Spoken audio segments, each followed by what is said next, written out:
ज्ञान के साथ घमंड नहीं होना चाहिए, वरना दूसरों के सामने लज्जित होना पड़ सकता है। प्रचलित कहानी के अनुसार एक दिन महाकवि कालिदास एक नगर से दूसरे नगर जा रहे थे।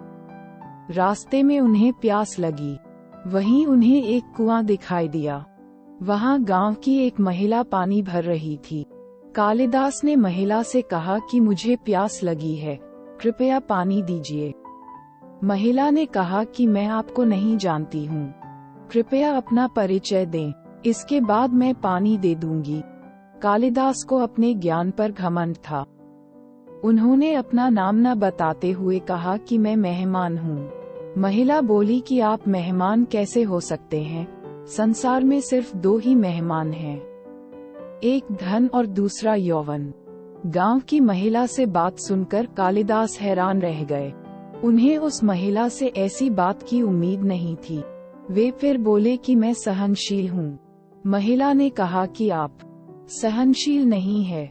इस संसार में सिर्फ दो ही सहनशील हैं, एक ये धरती जो पापी और पुण्यात्माओं का बोझ उठाती है, हमें खाने के लिए अनाज देती है। दूसरे सहनशील पेड़ हैं, जो पत्थर मारने पर भी फल ही देते हैं। कालिदास ने फिर कहा कि मैं हठी हूँ। महिला बोली कि आप फिर झूठ बोल रहे हैं। हठी दो ही हैं, एक हमारे नाखून और दूसरे बाल। इन्हें बार बार काटने पर भी फिर से बढ़ जाते हैं। महिला से ऐसी ज्ञान वाली बातें सुनकर कालिदास हार मान गए और बोले कि मैं मूर्ख हूँ। इस पर महिला ने कहा कि मूर्ख भी दो ही हैं, एक राजा जो बिना योग्यता के भी सब पर राज करता है, दूसरे दरबारी जो राजा को खुश करने के लिए गलत बात पर भी झूठी प्रशंसा करते हैं। अब कालिदास महिला के चरणों में गिर पड़े और पानी की याचना करने लगे।